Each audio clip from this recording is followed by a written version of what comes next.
Wrangel va et vient. Il est tantôt avec moi, tantôt avec les enfants. Il me semble que tout le monde s'en trouve bien. Nous pouvons toujours nous parler à distance quand nous croyons avoir quelque chose à dire.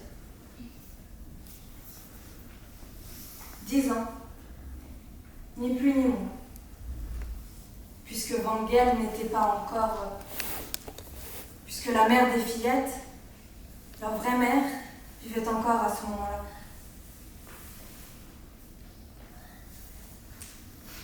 Et maintenant, écoutez-moi bien. Je vais vous confier une chose que je n'ai jamais avouée à cette époque, et fût-il allé de ma vie.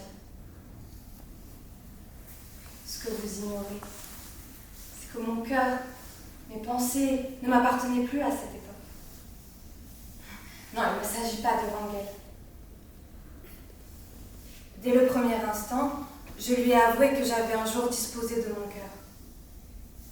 Il n'a pas cherché à en savoir davantage, et nous n'en avons plus jamais reparlé. Si bien était-ce une folie. Une ombre qui a traversé ma vie et disparu peu après. Quant à cela, je laisse aller les choses. Je n'ai aucun droit de réclamer mon mari pour moi toute seule. Moi qui vis de mon côté une vie dont les autres sont exclus. Si, j'ai fini par l'aimer. De tout mon cœur. C'est bien là ce qu'il y a d'incroyable, d'inimaginaire. Terrible.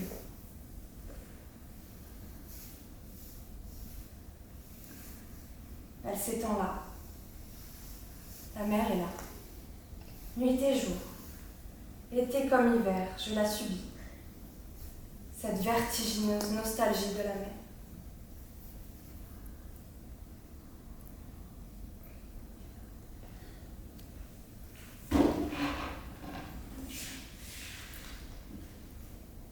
Le jour où tu m'as demandé si je voulais être à toi, tu m'as parlé honnêtement et loyalement de ton premier mariage.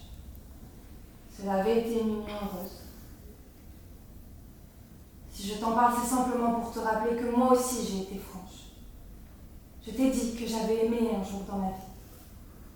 Ce fut court. Il partit, ensuite je rompus, je t'ai dit tout cela.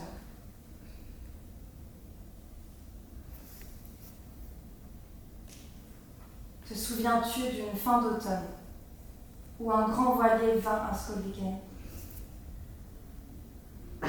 Vois-tu, Wrangel, ce second, c'est l'homme à qui j'ai été fiancée. Il portait à cette époque le nom de Freiman. Plus tard, ses lettres étaient signées Alfred Johnson. Il était originaire de Finlande. Tout enfant, il était venu de là avec son père. Le plus souvent, nous parlions de la mer, du calme et de la tempête, des nuits sombres sur la mer, et puis des flots qui scintillent au soleil. Et surtout, nous parlions des baleines, des phoques et des morses qui se chauffent aux rayons de midi sur les plages du Nord. Puis nous parlions aussi des aigles, des mouettes et de ces autres oiseaux que tu connais. C'est étrange. Lorsqu'il parlait, je croyais découvrir entre cet homme et ces êtres, bêtes, oiseaux des mers, une bizarre parenté. Moi aussi, je me sentais en parenté avec eux tous. Ensuite, je ne comprenais plus rien à ce qui s'était passé en moi. Nous nous sommes rencontrés de rare en rare jusqu'au jour de son départ. C'était au point du jour. Il me disait de le rejoindre à la pointe de Bratamer. Il avait à me parler. Je devais y aller en toute hâte, je ne pouvais faire autrement. C'est alors qu'il me dit qu'il avait poignardé le capitaine la nuit même. Oh, mais il n'avait fait que justice, me dit-il. Quoi qu'il en fût, il n'avait plus qu'à partir. Alors, au moment des adieux, non, tu ne devineras jamais ce qu'il imagina. Il ôta de sa poche un anneau à clé et de son doigt une bague. Il me demanda également une petite bague que je portais au mien. Et il me déclara que nous allions ensemble nous unir à la mer. En disant cela, il lança dans la mer aussi loin qu'il put l'anneau avec les 2 bagues. Je n'eus pas un instant l'idée de m'y opposer. Il partit enfin, Dieu merci. Tu penses bien que je ne tardais pas à me ressaisir. Tout ce qu'il y avait là d'absurde, de fou, m'apparut alors bien clairement. Oui, j'ai eu de ses nouvelles. Il me disait simplement qu'il allait partir pour l'Amérique. Je lui répondis alors que tout était fini entre nous, qu'il ne devait plus penser à moi, aussi bien que je penserais à lui. C'est comme si je ne lui avais jamais signifié de rupture. Il me répondait calmement et posément, d'attendre un message de sa part, m'informant de l'époque où il pourrait me recevoir. Quand j'aurais reçu ce message, je devais le rejoindre. Je reçus encore une autre lettre, tout aussi calme que la dernière, toujours pas un mot de la rupture. Je vis alors que c'était inutile de continuer et je cessais de lui écrire. Je reçus encore 3 lettres depuis lors. Une première de Californie, une autre de Chine et une dernière d'Australie.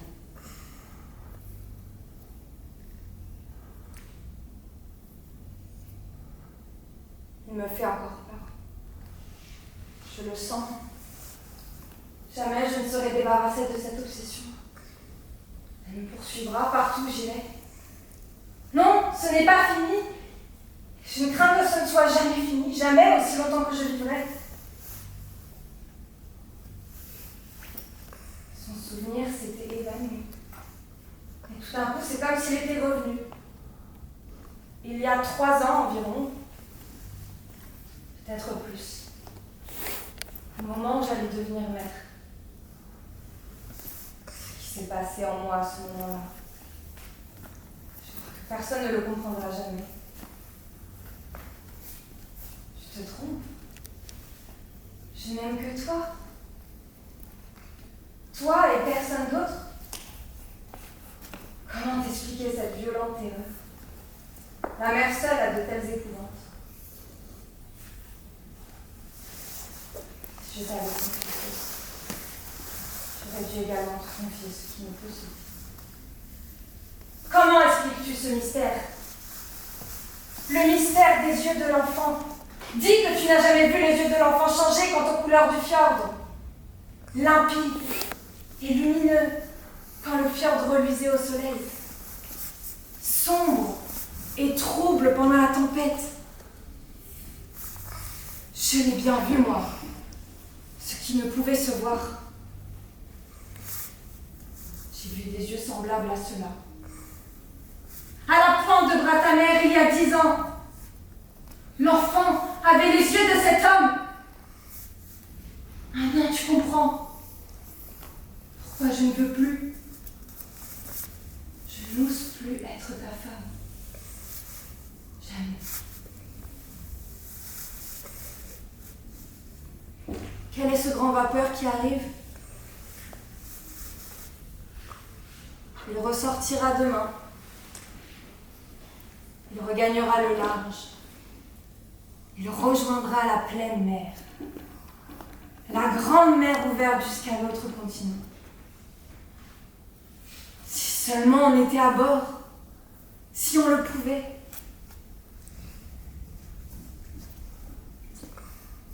Je ne crois pas que ce soit notre élément. Je crois que si l'homme avait pris l'habitude, dès l'origine, de vivre sur mer, dans la mer peut-être, nous aurions atteint aujourd'hui une perfection dont nous n'avons pas idée. Nous serions meilleurs et plus heureux. Je crois que l'homme en a l'obscur sentiment, que ce sentiment le travaille comme un mal rongeur. Croyez-moi, c'est là que la souffrance humaine a sa racine la plus profonde. Il plane sur les joies humaines, comme la nuit errante plane sur le fjord qu'elle obscurcit de son ombre. Tout à l'heure, le fjord reluisait au soleil. Et soudain,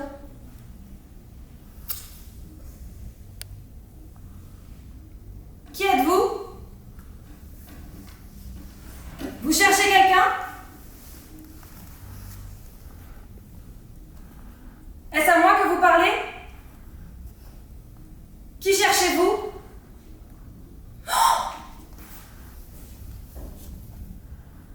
Ses yeux.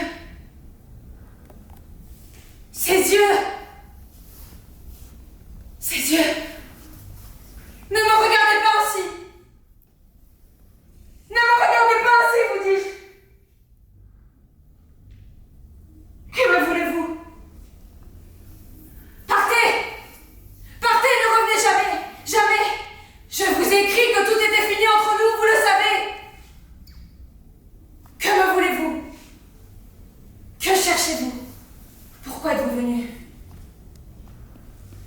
M'emmener? Vous venez m'emmener? Ne savez-vous donc pas que je suis mariée? Malgré tout, vous venez? Vous venez m'emmener? Non! Non, non! Je ne veux pas! Non, je ne veux pas! Je ne veux pas! Je ne veux pas, vous dites jamais! Je ne veux pas! Je n'ose pas! Ne me touchez pas! Pas un pas de plus, ne m'approchez pas! Ne me touchez pas, vous dis-je!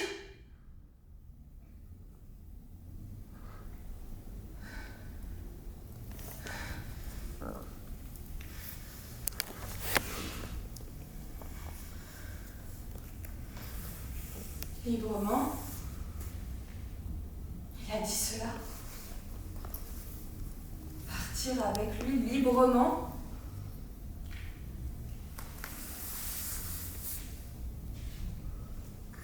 Il reviendra demain soir. Non, Vanga, tu ne peux l'en empêcher. Crois-tu qu'il ne revienne jamais? Jamais? Ainsi, demain ou jamais. Mon cher Vangel, mon fidèle appui, sauve-moi des mains de cet homme. Demain. Oh, Vangel, sauve-moi de moi-même.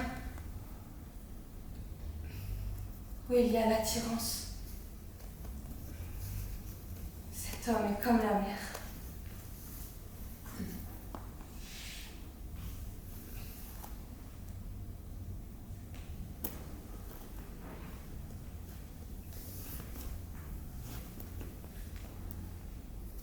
Viens t'asseoir là, Vangel.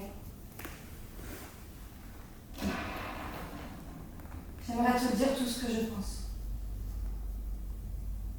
C'est un grand malheur pour nous deux que nous nous soyons rencontrés. Vangel, il est inutile de nous payer de mensonges. La vérité, c'est que tu es venu là-bas m'acheter.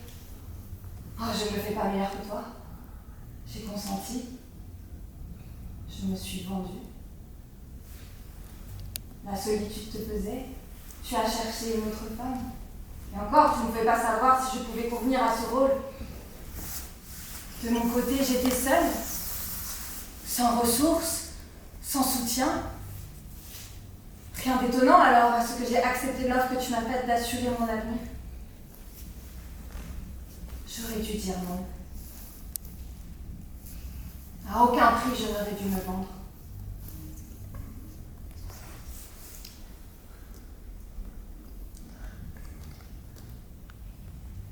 Tout est là. Cette épreuve dit tout. Elle m'a ouvert les yeux. Je vois la vie que nous vivons ensemble. Une telle union n'est pas un mariage. L'autre aurait pu l'être. Dans toute sa plénitude. Dans toute sa vérité. Je parle de mon union avec lui. Laisse-moi partir, Vangel. Vangel, si je pouvais t'aimer comme je le voudrais avec toute la tendresse que tu mérites, mais je sens que je ne le pourrai jamais.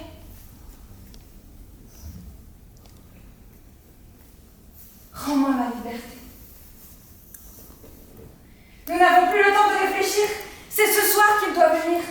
Avant de le revoir, je veux être libre. Libre de le laisser partir seul ou de le suivre. C'est là l'épouvantable. Il me semble que j'ai ordre d'avancer. Je ne suis pas celle que tu croyais, tu le reconnais toi-même. Nous pouvons donc nous séparer en toute conscience et en toute liberté. Il est pour moi l'épouvante. Et ma place est, je crois, auprès de lui. Tu ne peux m'interdire le choix. Personne n'a ce pouvoir. Tu peux me défendre de le suivre. Tu peux me retenir de force contre mon gré. Mais tu ne peux m'empêcher de choisir dans mon fort intérieur. De le choisir lui et pas toi, si le cœur m'en dit. Et puis je n'ai rien pour me retenir ici. Rien ne m'attache ici. Je n'ai pas poussé de racines dans ta maison, Wangel. Les enfants ne sont pas à moi. Je veux dire que leurs cœurs ne m'appartiennent pas. Ils ne m'ont jamais appartenu. En partant, si je pars, je n'ai aucune clé à déposer, aucune instruction à laisser. C'est à ce point, je suis une déracinée chez moi. En dehors de tout, dès le premier instant. À l'heure décisive, je ne trouve ici ni ressources, ni appui, ni soutien. Où est-il? Ce monde, ce trésor intime, ce monde à deux dont je ne pourrais pouvoir me séparer. Tout à l'heure, viendra l'homme que j'ai trahi. L'homme à qui j'aurais dû rester fidèle, inébranlablement, comme il m'est resté fidèle lui, et il viendra m'ordonner de vivre ma propre vie. La vie qui fait peur et qui attire, dont je ne puis me séparer. Regarde, Wangel, le voici! Voici l'heure, décidée pour la vie, sans retour. Cette force qui m'attire, qui me tente, toutes les puissances de la mer se résument en elle. Wangel, si tu veux me retenir, tu le peux. Tu en as les moyens et le pouvoir, et tu le feras. Mais mes élans, mon âme, mes désirs, tout cela t'échappe. Ils s'envolent d'un vol irrésistible, un vol vers l'inconnu, l'inconnu pour lequel je suis faite et dont tu m'as séparée.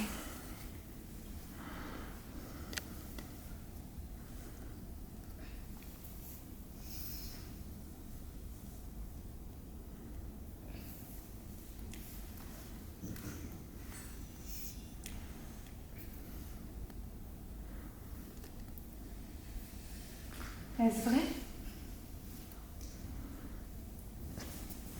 Est-ce vrai? Est-ce bien ton cœur qui parle?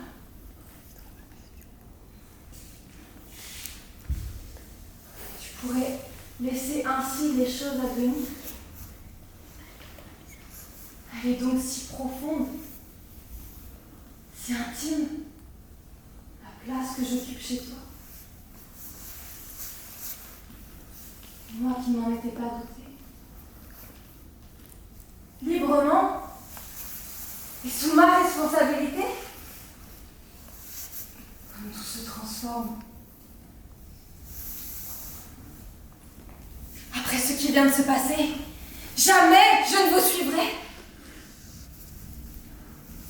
Votre volonté n'a plus de prise sur moi.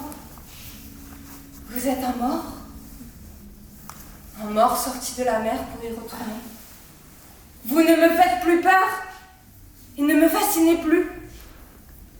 La transformation? Ne vois-tu pas que la liberté de choix devait tout transformer? Il ne m'effraie plus, ni ne m'attire. J'ai pu le mesurer des yeux. J'étais libre de m'y précipiter si j'avais voulu. Libre de choisir. Et donc libre de renoncer. Mon cher Wangel, mon fidèle appui. Oui, je te reviens, car je viens à toi librement. Et partager nos souvenirs, les mettre en commun, toi et moi, et vivre aussi pour nos enfants.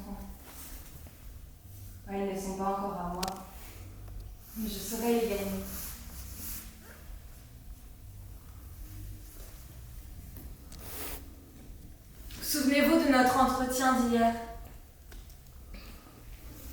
L'homme qui s'habitue à vivre sur la terre perd le chemin de la mer.